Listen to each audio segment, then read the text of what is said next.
Hello my friends, let's go straight to the front lines review, and we have the latest tactical map update. So it shows us the situation from the different perspectives. For example, if we zoom out from this scale, you can see that we have the difficult situation around Bakhmut obviously, but also Russia assaults near to Kremlin and towards Nevsky over here. But Russia nowadays has much less attacks compared to what it was before around 3 weeks ago. By that time they assaulted from Lysychansk, from this direction, and also their main target is Slavyansk. So from Bakhmut they were going to that particular city, but they don't have enough forces actually even to get close to it, and Bakhmut as the city drags them back. So still it's the major hotspot, and today we're gonna talk more about this particular point. In the Bakhmut area, Russia has lots of the vectors of their attacks, for example this one, and on the north as well. So they're trying to encircle the city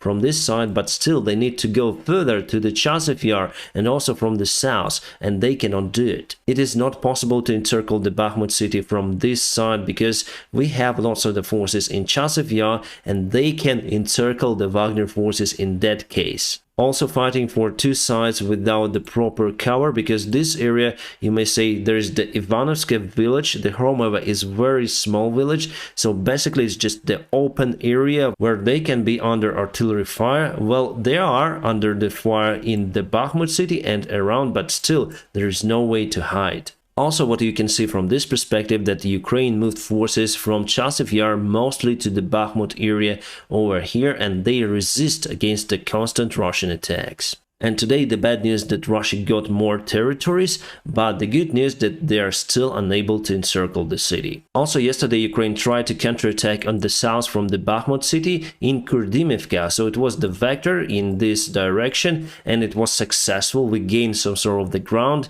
but not a lot. And it wasn't the massive counterattack. We have just one brigade over there, and they also have to defend the territory. You can see there are some defense lines in that region. So maybe Ukrainian command tries to find the weak spots in the Russian defense in this area to penetrate the front lines and go behind the Wagner soldiers also from the south. It is the possible scenario, but with the current forces, it's still unreal. For the successful counterattack, we need more forces, and our guys are very busy in defense. So this is the map of the Bakhmut city. Russia took the part of the factory on the north. The part of the factory is still under Ukrainian control. But today we have the bad news that Russia took this part of the city under their control. And yes, it's not great, but still Ukraine keeps the big part of the city under their control. Mostly our forces left the city center for this part to keep control over the western side of Bakhmut, because it's very important also to keep Hromova under control. If we lose Hromova, we lose Bakhmut. And now I want to show you the recent update on a deep state. You can see that Russia is really in the city center. So it was yesterday and it is today. So they also moved from the south, taking some sort of the ground. For taking more ground, they need to cross the river over here, which is the natural obstacle, and it's not easy to do in the urban environment. So Wagner really pushes the Ukrainian forces out from the city, but we have to get out a little bit, otherwise the risk of encirclement is very high. And for now I don't see the other way rather than to leave the city.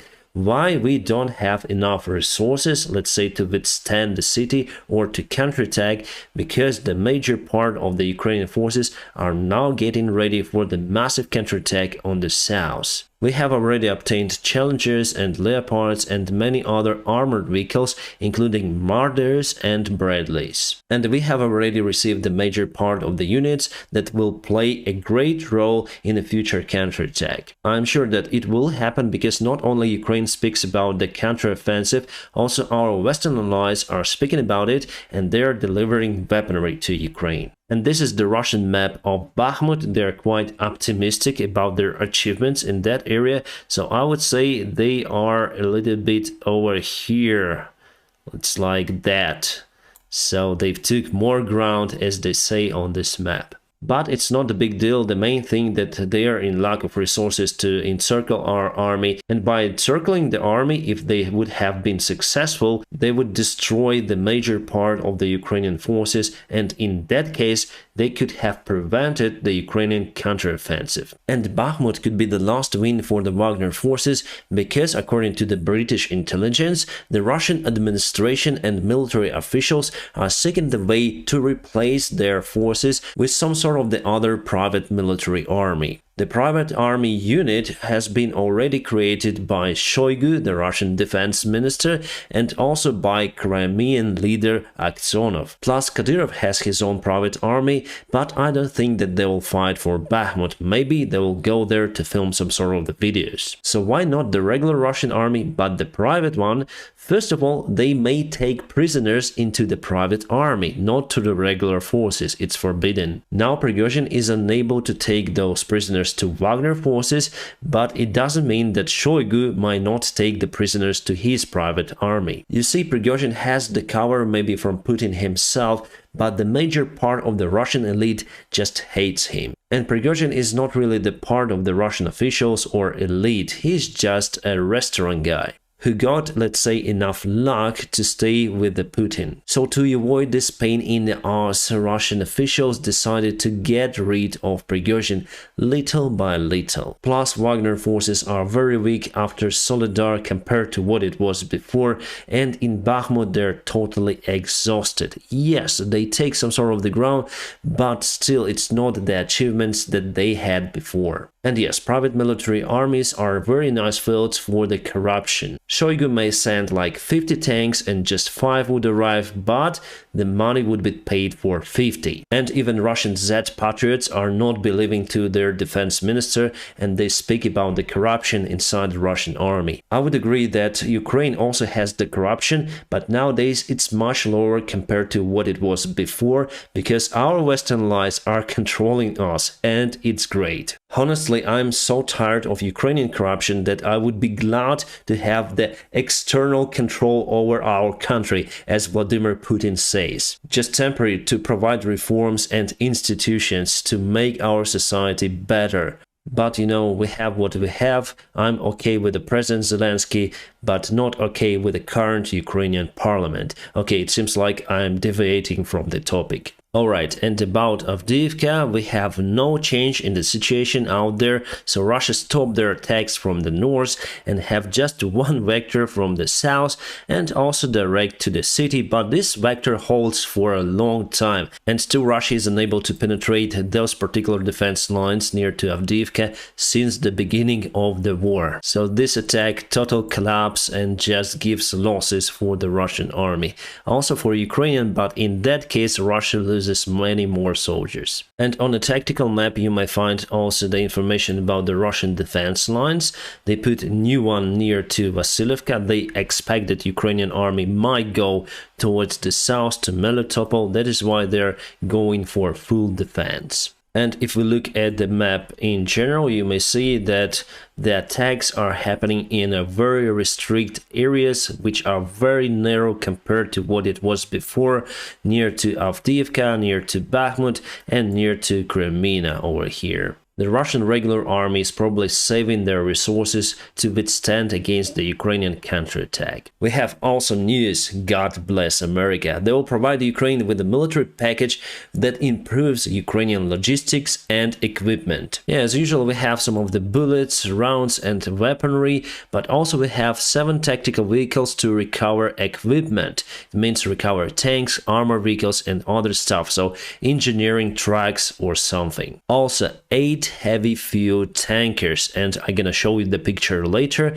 plus 105 fuel trailers, so the small trailers that are able to deliver the fuel to particular unit. Armor bridging systems, so Ukraine would be able to create the bridges. 4 logistics support vehicles, trucks and trailers to support heavy equipment, communication again, SATCOM terminals, funding for training, maintenance and sustainment. You might say that more Bradleys or maybe Abrams tanks would look better in that list, but I would disagree with you. This is much more important. Logistics wins this war. Well, not only this war, it is for every conflict in the human history. If you cannot refuel the tanks on time or to provide ammunitions on time, you will lose. even with the best tanks in the world. And it was the biggest Russian mistake that they've started this war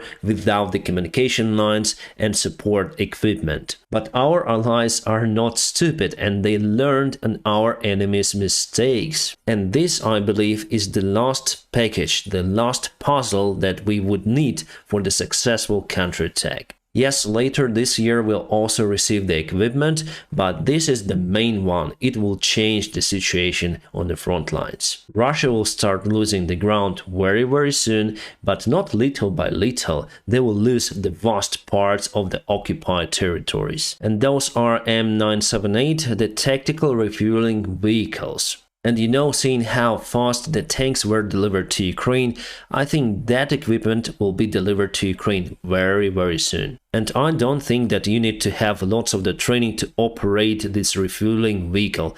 And the aft part looks very similar to the aircraft refueling vehicles. And maybe those also might be used to refuel the tanks, but they are in lack of off-road capability. You see those huge wheels? It can run everywhere. Plus, this refueling track may be upgraded with extra canister that gives almost the same capacity as the track itself. And there is also the option for the very long track, so I'm still wondering which one we'll have. Also, it could be combined, just the standard track and the trailer behind, so you can carry ammunition, infantry, whatever, together with the fuel. I think this variant could be the perfect one, so you deliver ammunition and fuel at one track, refueling and reloading at the same time. And this is the map of the NATO countries. I guess you already spotted the difference. Yes, Finland, congratulations, you are now officially in NATO. Putin have decided to start this war to exclude the NATO expansion, but Finland already joined, which extends the common border between Russia and NATO by 2 times. Sweden, you'll also join very soon. And as for Ukraine, sorry, I cannot draw properly with my mouse. Ouch, it happened accidentally. But anyways, Jens Stoltenberg today said that we have the perspectives also to join NATO, but after the war is over, unfortunately. But no one knows for how long this war will continue. And yeah, it was just a joke. We don't need the territories of Russia, really. We need just to liberate our territory and free our people. We don't care what is happening in Russia, but they influence us. And in a very good scenario, we would like to build a very high fence between Ukraine and Russia to avoid of what is happening right now. You can see on this video Madar, the chief of one of the most important air surveillance units, and they launched the drone over Donetsk, showing the Donbass arena, the home stadium for Shakhtar Donetsk, but they are not playing there any longer because it's the occupied territory. Mostly they play in Lviv arena. And this video just shows that Russia is unable to shut down our drones over there. Maybe they're in lack of the special radar systems that create distortions to interfere the signal for the drone. I don't really know how is it possible. Maybe we somehow were able to defend the systems, the drone systems, and now we can fly everywhere. That would be superb. Anyways, Madar, thank you for the video.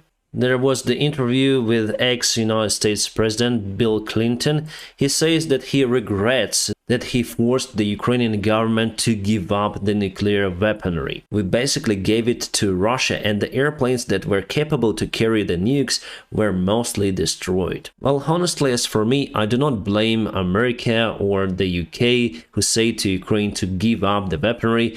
I blame our government that say that, okay, we will give up everything to Russia. There was no referendum about the nukes. They didn't say or ask anything from the people. They just gave out everything. And as for the United States, I may understand it, because the USSR collapsed. It could turn to very unstable region, and where that nuclear weapon will go, it could have been potentially delivered to their enemies. There were lots of the illegal trades with the ex-Soviet weaponry, so definitely our allies were afraid. But Ukrainian government and military officials, as always, they were corrupt. They couldn't control that weaponry, and they decided, okay, okay, it's better to give up everything to Russia and stay safe. We'll sign the memorandum with the United States, UK and Russia, and no one would attack Ukraine. You know, I was 7 years old in 1994, and by that time I couldn't understand anything about the nukes, but few years later I understood that our country might be under some sort of attack, and without the nukes we cannot just defend our country. And finally, it happened as we see, and ex-United States President said that he regrets his decision, but nevertheless our allies are helping Ukraine, not with their army, but with military support. And without that military support, Ukraine would have lost many of their territories compared to what we have right now. And you know, we may say that how it could have been in that case or that case, but we need to concentrate on what we have right now. Now we have the enemy that attacked the sovereign country, and we need to get rid of it. And with the proper help, we may do it. And here I found this video. I'm not sure if it's new, but I'm very surprised that all the Ukrainian T-64 tanks are capable for that kind of off-road. The soil is very wet and dirty over there, but they continue, they run. And I know that the Western-made tanks also have awesome off-road capability, especially Challenger 2 tank. My friends, now press the like to this video, and if you want to support my job, there are some links available in the video description just below. And special thanks for my patrons and the channel members who support me constantly. My friends, you are awesome. I wish you all a peaceful sky wherever you are, and have a great time.